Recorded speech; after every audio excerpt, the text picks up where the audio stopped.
নরসিংদী পৌর শহরের প্রায় সব রাস্তারই বেহাল দশা। সবগুলো রাস্তা জুড়ে খানাখন্দে ভরে থাকায় যানবাহন চলাচল ঝুঁকিপূর্ণ হয়ে পড়েছে। প্রায়ই দুর্ঘটনার শিকার হচ্ছেন পথচারী ও যাত্রীরা। পৌর শহরের বাজির মোড় এলাকা থেকে বিস্তারিত জানিয়েছেন আমাদের প্রতিনিধি সোহাগ মিয়া।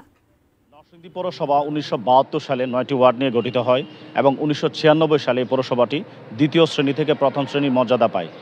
সেই প্রথম শ্রেণী মর্যাদা পাওয়া পৌরসভার রাস্তাঘাটের অবস্থা দেখলে বোঝারই ব্যবস্থা নেই এটি একটি প্রথম শ্রেণী পৌরসভা। এখানকার বেশিরভাগ রাস্তাঘাটই বেহাল দশায় পরিণত হয়েছে। ছোট বড় খানাখন্দ এবং বৃষ্টির পানি জমে গিয়ে এগুলোতে অনেক সময় অটোরিকশা, সিএনজি এগুলো উল্টে যাচ্ছে এবং মানুষ দুর্ঘটনার শিকার হচ্ছে।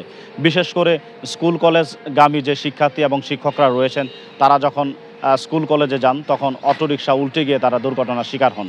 অনেক সময় এখানে যানজট সৃষ্টি হয়ে ঘন্টার পর ঘন্টা মানুষের কর্মঘণ্টা নষ্ট হচ্ছে।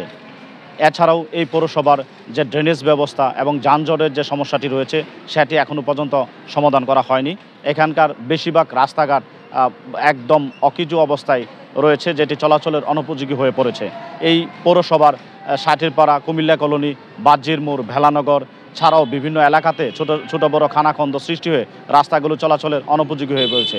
এসব এলাকার যে সাধারণ মানুষ রয়েছে তারা জানিয়েছেন যে এই পৌরসভার রাস্তাঘাট যাতে দ্রুত সংস্কার করা হয় এবং জনদুর্ভোগ লাঘব করা হয়।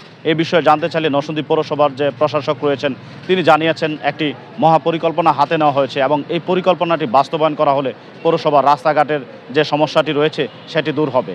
নরসিংদীর এই পৌরসভায় প্রায় 6.5 লাখের বেশি মানুষের বসবাস এবং তাদের একটাই দাবি নরসিংদী পৌরসভার ড্রেনেজ ব্যবস্থা সহ রাস্তা সংস্কারের বিষয়টি যাতে দ্রুত নিষ্পত্তি করা হয়। এই ছিল নরসিংদী থেকে সবশেষ খবর।